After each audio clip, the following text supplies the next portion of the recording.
Vous souhaitez faire une web-série comme Marble Hornets, mais vous ne savez pas comment faire et vous ne voulez pas vous planter malencontreusement. Ne vous inquiétez pas, je suis là pour vous.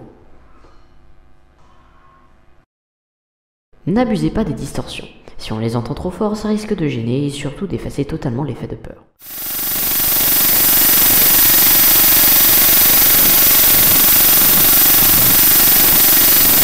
Ainsi, avant de vous y mettre d'un coup et de vous jeter dans la gueule du loup, cherchez comment réagissent les caméras et ne faites pas les effets basiques de votre logiciel de montage. Numéro 2. Les références abusives. On peut, par envie, donner des références à d'autres web-séries comme Marble Hornets. Mais n'en abusez pas, et faites-le discrètement. Genre, très discrètement. Par exemple, ne découpez pas vos épisodes en entry, mais trouvez une autre formulation. Ce genre de références inutiles nous détache des vidéos et ne nous permet pas de les suivre parfaitement, et c'est pareil pour les références au mythe originel. Tiens, d'ailleurs, ne nommez pas Slenderman Slender, Slenderman, Slendy, enfin bref, tous les noms officiels de la communauté. D'ailleurs, ne le nommez pas. Donnez-lui comme nom la chose, cet homme, etc. etc. Pourquoi? Car si on l'appelle comme la communauté le veut, qu'on l'appelle, il n'y a plus de peur engagée puisque l'on connaît la créature qui est devant nous. Vous pouvez en revanche lui donner un nom très précis, mais bien évidemment différent de Slenderman, Slendy, enfin bref, vous avez compris, tant qu'il est prononcé par un proxy ou ennemi du héros. D'ailleurs, les proxys. Numéro 4. Les proxys.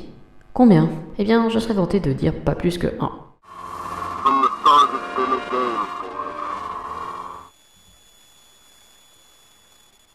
Sinon, il y aura une surcharge trop importante, qui, pour des amateurs, peut être difficile à gérer. Si vous êtes doué en narration, vous pouvez en mettre plusieurs, mais ne jamais surcharger. 5. Le jeu d'acteur doit être un peu travaillé ou du moins qu'on ait l'impression. Si vous ne savez pas jouer, il est inutile de commencer tout de suite. Travaillez votre personnalité et vos jeux d'acteur pendant 4 ou 3 jours avant de vous lancer directement.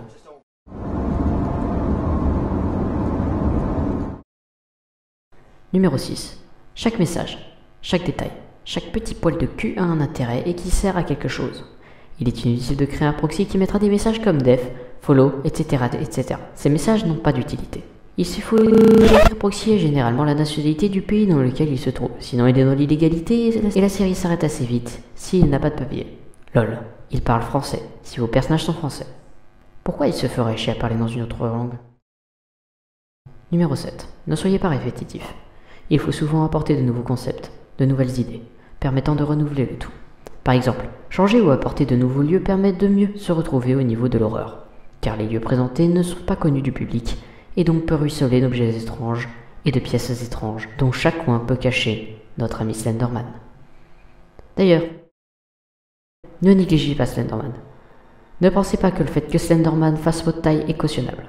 Il faut au moins qu'il fasse une tête de plus que vous, et au moins approchez le 1m70 pour les enfants et 90 pour les adultes, pour qu'il soit crédible. Privilégiez donc un mannequin plutôt qu'un acteur humain. Si vous voulez le faire bouger, vous devez trouver des astuces. Évidemment, vous pouvez faire plus que 70 et 90. D'ailleurs, plus il est grand, mieux il est. Mais ne dépassez pas les 2,50 m. Numéro 9. Soyez originaux. Ne faites pas un copier-coller de l'histoire originale. Je fais volontairement peu d'originalité pour faire un point de départ de la communauté francophone. Mais je suis déjà en train de parler de drogue et des raisons qui poussent un être humain à mentir.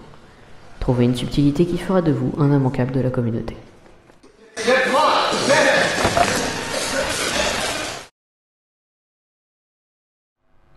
Numéro 10.